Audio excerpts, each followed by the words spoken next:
তবে ধরা পড়েছে মুফতি গিয়াসউদ্দিন তাহেরি, ধরা খাইছে তাহেরি।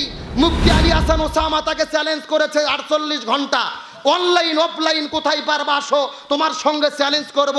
মুফতি তারপরে তাহিরির কোনো খবর নাই, খুঁজে পাওয়া যাচ্ছে না। তার মানে বোঝা যায় শক্তের ভক্ত নরমের জম। কথা কর না কে? শাইখ আহমদুল্লাহ কথা বলে না, চুপ থাকে দেখে তার বিরুদ্ধে লেগেছে।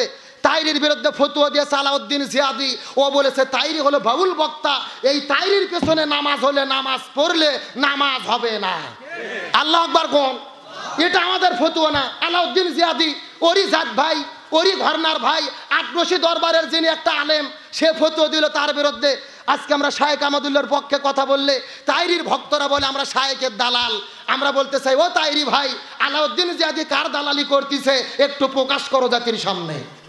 ও বলতেছে তাইরি হলো বাউল বক্তা, তার কারণ তাইরির ভেতরে আর মমতাজের মধ্যে কোনো পার্থক্য নাই।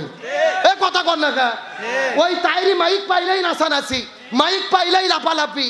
ওই তাইরির গান বিয়ের বাড়িতে চলে, মমতাজের গানও বিয়ের বাড়িতে চলে। তাইরির গান হিন্দুদের পূজায় চলে, মমতাজের গানও পূজার মধ্যে চলে। তার মানে বোঝা গেল মমতাজ আর তাইরির মধ্যে কোনো পার্থক্য নাই।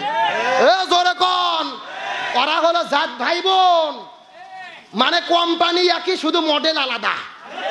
কথা কন, মানুষ কত জাহিল হতে পারে। আমার দিকে তাকান, গত 2 দিন আগে দেখলাম গিয়াসউদ্দিন তাইরি লিচুর গাছে চড়েছে।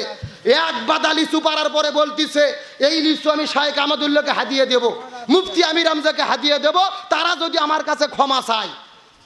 আরে ভাই, এই সমস্ত বক্তাদেরকে দেখে বোঝার বুদ্ধি নাই, এরা বক্তা নাকি টিকটক আর পার্থক্য বোঝা যায় না। এ যুবকেরা কথা বলো। আর যেভাবে তার বডি ল্যাঙ্গুয়েজ, কথা বলার ধরন, এরা লেডিস না জন্ডিস বোঝার কোনো বুদ্ধি নাই। এই জন্য বলতে চাই, আর দয়া করে ফতুয়াবাজি করো না।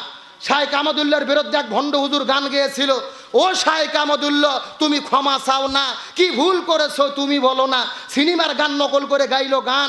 গতকালকে লাইভে সেই ভণ্ড বক্তা বলতেছে আমি খুবই বিপদে পড়েছি, আমাকে একটু হেল্প করেন, আমাকে সাহায্য করেন, এলাকার মানুষ আমাকে দেখতে পারতেছে না, যেখানেই যাই অপমানিত হচ্ছি।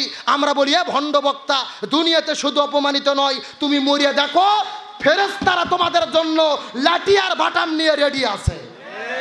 তার কারণ কি? তুমি হক্কানি আলেমের বিরুদ্ধে কথা বলেছো। ও বলতিস আমার গোপন ভিডিও ভাইরাল করে দিতে পারে। আমাদের এলাকায় একটা কথা আছে, চোরের মন, যখন চোরের মন।